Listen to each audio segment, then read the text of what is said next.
नमस्कार। प्रोदीस पॉइंट में आप सबका स्वागत है। हम लोग इतिहास पढ़ रहे थे और इतिहास के अंतर्गत हम लोग पढ़ रहे थे मुग़ल डायनेस्टी के बारे में। मुग़ल डायनेस्टी की स्थापना ज़हीरुद्दीन मोहम्मद बाबर के द्वारा की जाती है।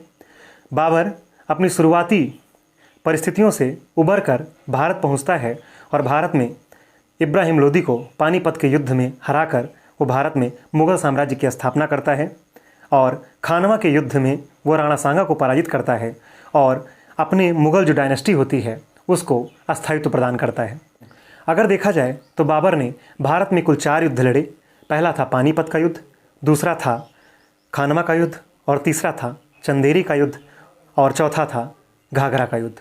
तो इस तरह से हम लोगों ने पिछले लेक्चर में हम लोगों ने बाबर के 2 युद्ध पढ़ लिए हैं। आज हम लोगों को बाबर के 2 और युद्ध के बारे में पढ़ना है। तो पहले हम शुरू करते हैं यहाँ पर चंदेरी का युद्ध। चंदेरी का युद्ध किसके किसके बीच होता है? ये बाबर और चंदेरी का शासक है मेदिनी राय। चंदेरी का शासक है मेदिनी राय। क्यों युद्ध होता है? चंदेरी के शासक के पास चंदेरी दुर्ग है और चंदेरी दुर्ग को मांगता है बाबर कि चंदेरी दुर्ग को मुझे दे दीजिए और आप उसके बदले हमसे शमशाबाद ले लीजिए। तो कारण क्या था? क्यों चंदेरी से एक्सचेंज करना चाहता था? क्यों शमशाबाद को देकर चंदेरी को लेना चाहता था बाबर? कारण ये था कि चंदेरी जो था ये मालवा और बुंदेलखंड खंड से सटा हुआ था जो कि इसे एक विशेष सामरिक स्थिति प्रदान करते थे। और इसके अलावा एक बात और है कि मालवा तथा उत्तर भारत की ओर यहीं से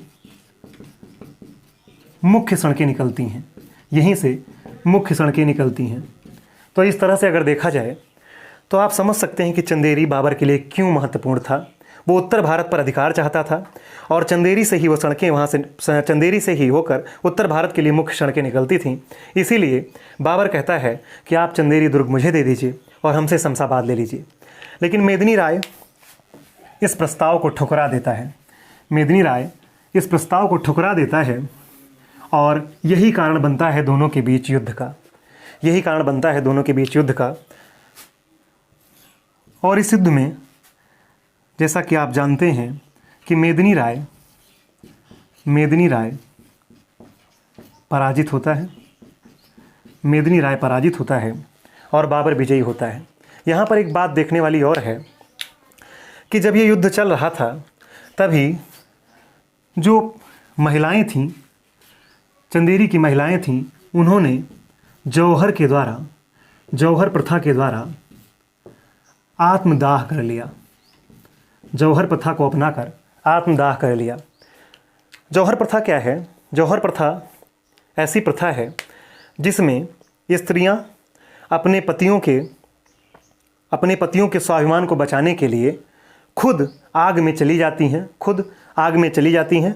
तो उसी प्रथा को जौहर प्रथा कहा जाता है। या खुद आत्मदाह कर लेती हैं, पति के जीवित रहते हुए खुद आत्मदाह कर लेती हैं। तो इस ऐसी प्रथा को कहा जाता है जौहर प्रथा। तो मेदिनी राय की मृत्यु से पहले ही ये प्रथा यहाँ पर हो जाती है, क्योंकि ये जान चुके थे यहाँ की महिलाएं कि मेदिनी राय बुरी तरीके से अब फंस चुका है। तो इनके स्वाभिमान के लिए यहाँ की महिलाएं जौहर प्रथा को अपना लेती हैं। अच्छा, सती प्रथा क्या है? सती प्रथा पति के मृत्यु के बाद की प्रथा थी। सती प्रथा पति के मृत्यु के बाद की प्रथा थी और जौहर प्रथा पति के स्वाभिमान को बचाने के लिए किया गया कृत्य था। तो इस तरह से हम देखते हैं कि मेदिनी राय पराजित होता है और चंदेरी के दुर्ग पर बाबर का अधिकार हो जाता है। तो आइए इस युद्ध के बाद कुछ विशेष बातें घटित होती हैं, उसको देखते हैं। वो विशेष बातें क्या थीं? मेदिनी राय की बेटियों को गिरफ्तार कर लिया जाता है और उन्हें हुमायूं और कामरान को सौंप दिया जाता है। हुमायूं और कामरान कौन थे? हुमायूं और कामरान बाबर के पुत्र थे। इसके अलावा शेर शाह सूरी जो आप सुनेंगे, हुमायूं के बाद मुग़ल साम्राज्य में शेरशाह सूरी का भी समय आता है शासनकाल में। तो शेरशाह सूरी या फिर इसे फरीद भी कहा जाता था, बाबर की तरफ से इस युद्ध में शामिल होता है। अर्थात चंदेरी के युद्ध में बाबर की तरफ से शेरशाह सूरी भी लड़ा था, लेकिन युद्ध समाप्त होने के बाद वो बाबर का साथ छोड़ देता है और अफ़गानों के साथ चला जाता है। जौनपुर के गवर्नर हैं जुनैद बरलास, जौनपुर के गवर्नर हैं जुनैद बरलास, और यही शेरशाह सूरी को लाकर और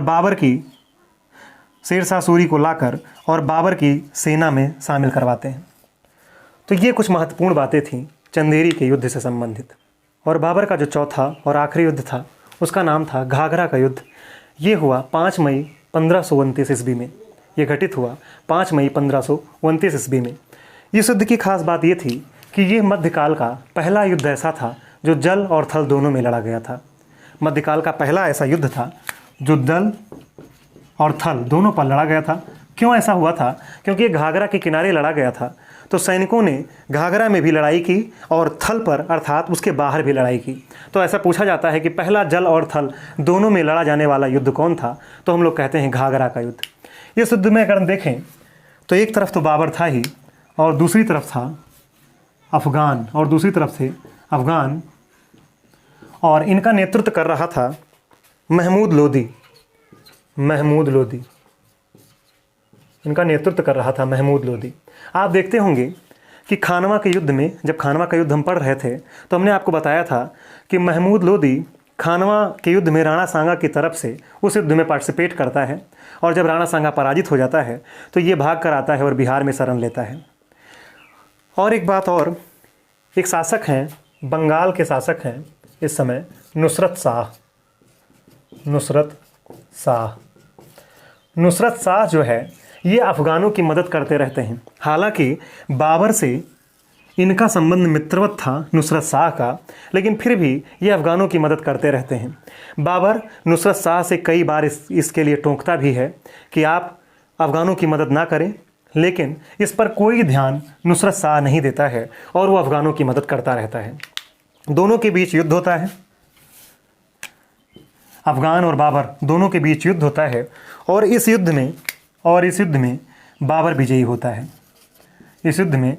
विजयी होता है और अफ़गान शासक महमूद लोदी पराजित होता है, या अफ़गान की जो पूरी शक्ति थी वो तहस नहस हो जाती है। तो इस युद्ध के परिणाम क्या हुए? इस युद्ध का परिणाम ये हुआ कि पहली चीज़ तो अब अफ़गानों से पूर्ण रूप से बाबर को मुक्ति मिल गई थी। अब कोई भी अफ़गान सरदार ऐसा नहीं था या शासक ऐसा नहीं था जो बाबर के खिलाफ आवाज़ उठा सके। और दूसरी बात थी वो ये थी कि बाबर और बंगाल के जो इनके समकालीन नवाब थे, इनके समकालीन जो शासक थे नुसरत शाह और बाबर के बीच एक संधि होती है। और इस संधि में कहा जाता है कि हम दोनों लोग एक दूसरे के स्वायत्ता का सम्मान करेंगे और कभी एक दूसरे पर आक्रमण नहीं करेंगे और ना ही एक दूसरे के शत्रुओं को अपने यहाँ पनाह देंगे। तो इस तरह से इन 4 युद्धों में बाबर सफलता प्राप्त करता है। तो एक बार हम फिर से देखें अगर, तो फिर से मैं आपको बताना चाहूँगा कि पानीपत का युद्ध इब्राहिम लोदी और बाबर के बीच, फिर उसके बाद में खानवा का युद्ध राणा सांगा बाबर के बीच, फिर उसके बाद में चंदेरी का युद्ध मेदिनी राय और बाबर के बीच, और फिर उसके बाद में घाघरा का युद्ध है और ये लड़ा गया बाबर और अफ़गानों के बीच लिखा रहता है किताबों में, लेकिन मुख्य रूप से इसका जो नेतृत्व करता था वो कौन था? महमूद लोदी। तो आइए अब हम बाबर पर कुछ विशेष बातें देखते हैं। आप जानते हैं कि 26 दिसंबर 1530 ईस्वी में बाबर की मृत्यु हो जाती है और बाबर को आगरा के आराम बाग में दफनाया जाता है। याद रखिएगा, सबसे पहले बाबर को दफनाया गया आगरा के आराम बाग में, और उसके बाद में शेरशाह सूरी के शासनकाल में बाबर के शरीर को उसकी पत्नी बीबी मुबारक यूसुफजाई काबुल ले जाती हैं और उसे एक उद्यान में वहाँ पर दफनाया जाता है, जिसको कि बाबर ने अपने जीवन काल में ही इसी उद्देश्य से बनवाया था। अर्थात बाबर ने पहले ही इस बात को कहा था कि मुझे काबुल ले जाकर और वहीं पर दफनाया जाए, और उसने इसके लिए बाकायदा एक उद्यान का भी निर्माण करवाया था। दूसरी बात क्या होती है कि 26 दिसंबर 1530 को बाबर की मृत्यु होती है और 30 दिसंबर 1930 को, अर्थात देखा जाए तो इनमें अंतर है 4 दिन का, अंतर है 4 दिन का। 4 दिन बाद हुमायूं की ताजपोशी होती है। ऐसा क्यों है? ऐसा इसलिए है क्योंकि हुमायूं इस समय हुमायूं का विरोध कर रहे थे मेहंदी ख्वाजा, अर्थात हुमायूं इनसे लड़ने में व्यस्त था मेहंदी ख्वाजा से। मेहंदी ख्वाजा कौन थे? ये हुमायूं के फूफा थे। ये हुमायूं के फूफा थे।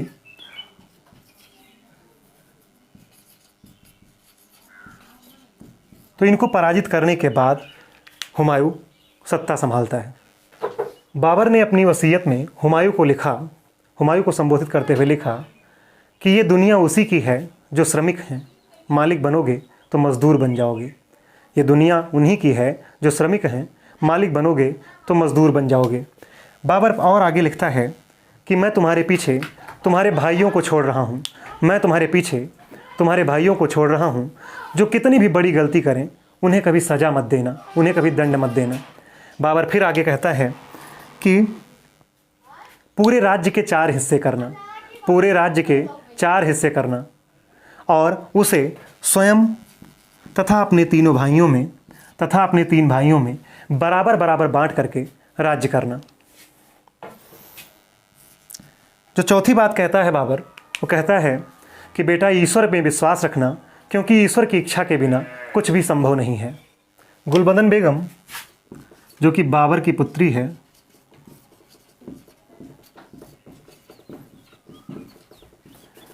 इन्होंने हुमायूं नामा लिखा और ये हुमायूं की कौन है? बहन है। हुमायूं नामा लिखा और इसमें इन्होंने लिखा कि मेरे पिताजी इतने शक्तिशाली थे कि वो 2 लोगों को अपने बगल में दबाकर और दौड़ सकते थे। अर्थात वो बताती हैं कि मेरे पिताजी बहुत ही शक्तिशाली थे, वो काफ़ी ताकतवर थे। और आगे कहती हैं कि जब इब्राहिम लोदी की माँ ने मेरे पिता को विष दिया था, तो इसी के कारण, उनके इतने शक्तिशाली होने के कारण वह विष उन पर असर ही नहीं कर पाया था। गुलबदन बेगम आगे कहती हैं कि मेरे पिताजी जनता के सच्चे हितैषी हैं और वो एक अच्छे पति हैं और मानवता के प्रेमी हैं। कहती हैं कि उन्होंने जिहाद का उपयोग कूटनीति के लिए किया, अर्थात मुसलमानों को इकट्ठा करने के लिए उन्होंने जिहाद का प्रयोग किया। बाबर भारत की अच्छाइयों का जिक्र करता हुआ कहता है कि भारत का जो मौसम है, भारत का मौसम मुझे बहुत अच्छा लगता है और ख़ास करके वर्षा ऋतु। क्यों? ऐसा इसलिए क्योंकि कभी कभी एक ही दिन में 15 से 20 बार वर्षा हो जाती है। 15 से 20 बार वर्षा हो जाती है और जो नदी नाले सूखे पड़े रहते हैं वो लबलबा कर भर जाते हैं। बाबर कहता है कि मुझे भारत की एक और चीज़ प्रभावित करती है, यहाँ की सस्ती मजदूरी। और फिर बाबर आगे कहता है कि यहाँ के जो हिंदू थे वो ईमानदार और गरीब थे। यहाँ के हिंदू गरीब और ईमानदार थे। यहाँ के हिंदू गरीब और ईमानदार थे। अब बाबर को जो बातें भारत में पसंद नहीं आती है उसका वो उल्लेख करता हुआ कहता है कि यहाँ का पहनावा मुझे बिल्कुल भी पसंद नहीं है।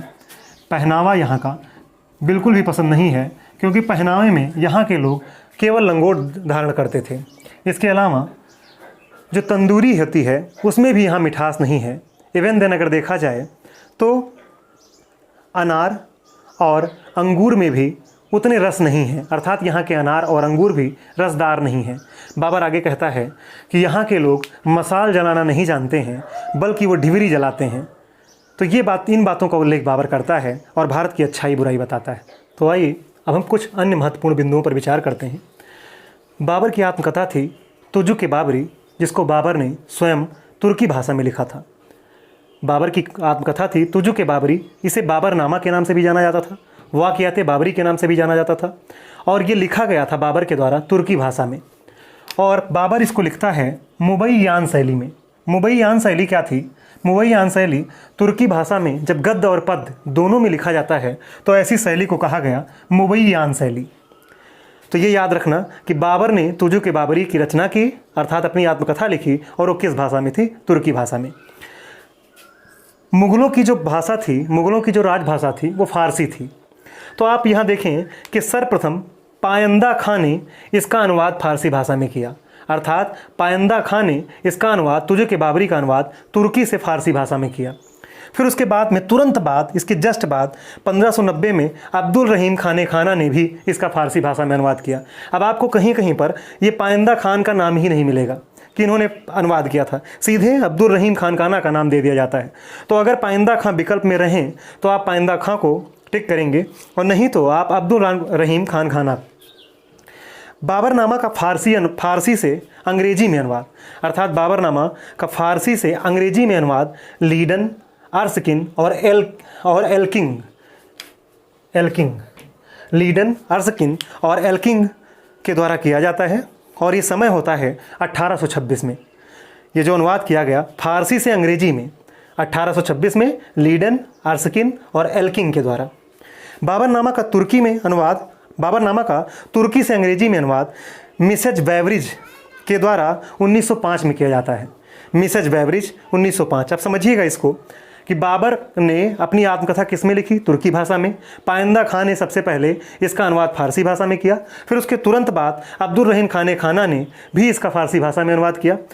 बाबरनामा का फारसी से अंग्रेजी अनुवाद किया लीडन, आर्सकिन और एल्किंग ने 1826 में, जबकि बाबरनामा का तुर्की से अंग्रेजी में अनुवाद किया मिसेज बेवरिज। ये अक्सर पूछा जाता है, मिसेज बेवरिज ने तुर्की अर्थात जो मूल तुर्की भाषा में जो लिखा गया था बाबरनामा, उसका अंग्रेजी अनुवाद कौन करता है? Mrs Beveridge. कब करती है? 1905 में। तो इस तरह से हम लोग देखते हैं कि बाबर का प्रारंभिक जीवन कठिनाइयों से भरा हुआ था और वो किस तरह से भारत पहुंचता है और यहाँ पर मुग़ल साम्राज्य की स्थापना करता है। बाबर ने कुल 4 युद्ध लड़े, उसमें से पहला युद्ध था पानीपत का युद्ध, दूसरा था खानवा का युद्ध और तीसरा था चंदेरी का युद्ध और चौथा था घाघरा का युद्ध। ये 4 युद्ध उसके जीवन के सबसे महत्वपूर्ण युद्ध रहे और उसने भारत में मुग़ल साम्राज्य की स्थापना की। बाबर अपनी वसीयत में संबोधित करते हुए हुमायूं को बताता है कि तुम्हें किन नीतियों का पालन करना है और बाबर का उत्तराधिकारी हुमायूं होता है। तो अब हम नेक्स्ट लेक्चर में हम लोग पढ़ेंगे हुमायूं के बारे में। आप लोगों से एक गुजारिश है कि आप लोग इस तरह से ट्रिक ना बनाएं कि पानी पी, खाना खा, घर जा, ऐसा करके कोई ट्रिक ना बनाएं, क्योंकि एग्ज़ाम में आपके ट्रिक नहीं काम आती है। एग्ज़ाम में आप जितना विस्तृत, जितना बृहद और जितना बढ़िया तरीके से, कॉन्सेप्चुअल तरीके से चीज़ों को पढ़ रखेंगे, उतना ही अच्छा वहाँ पर आप कर पाएंगे। कितनी ट्रिक लेकर आप जाएंगे? जीएस एक विशाल सागर है और इसको एक कड़ी को दूसरे कड़ी से जोड़ना पड़ता है। तो कितनी लाखों करोड़ों कितनी ट्रिक रट लेंगे आप और एग्ज़ाम हाल तक कितनी ले जा पाएंगे? और उसके अलावा ये ट्रिक आपके ऊपर बोझ बन जाती हैं और आजीवन आपको दबाए रहती हैं। तो इसलिए हमेशा पढ़ने की कोशिश ऐसे कीजिए कि जो कॉन्सेप्ट हो, कहानी को एक दूसरे से जोड़ पाएँ। इतिहास तो खास करके ऐसे पढ़ना चाहिए। आपको देखना है कि जो परिस्थितियाँ अभी थीं, क्या वही हुमायूं के काल में रहेंगी? क्या वैसे हुमायूं के काल में भी राजनीतिक परिवर्तन कैसे हो रहा है, धार्मिक परिवर्तन कैसे हो रहा है और कौन कौन सी बातें घटित हो रही हैं? ये सारी चीज़ें हमें बाबर से जोड़कर वहाँ पर देखना है। और हुमायूं के बाद जब अकबर आएगा तब वो हुमायूं से जोड़कर देखना है। और जब अकबर के बाद जब जहांगीर आएगा तो अकबर और जहांगीर के बारे में देखना है। जैसे हम अकबर के राज्य प्रशासन की या अकबर के आर्थिक व्यवस्था की चर्चा जब कर रहे हैं तो हमें शेरशाह सूरी जो कि बीच में एक शासक आता है, शेरशाह सूरी के शासन की तुलना अकबर से करनी है कि कैसे वहाँ पर काम किया गया है, दोनों के क्या क्या समानताएं रही हैं। उसके बाद जहांगीर, फिर शाहजहां। तो हमें तुलनात्मक रूप से अध्ययन करते हुए आगे बढ़ना है। तो इस तरह से पढ़ने की आदत डालिए और किताबों पर डिपेंड रहिए, ट्रिक पर डिपेंड बिल्कुल भी ना रहिए। ट्रिक कभी भी काम नहीं आती और ये एग्ज़ाम हाल में आप पक्का भूल जाते हो। तो इतनी देर ध्यान से देखने के लिए आप सबका बहुत बहुत धन्यवाद।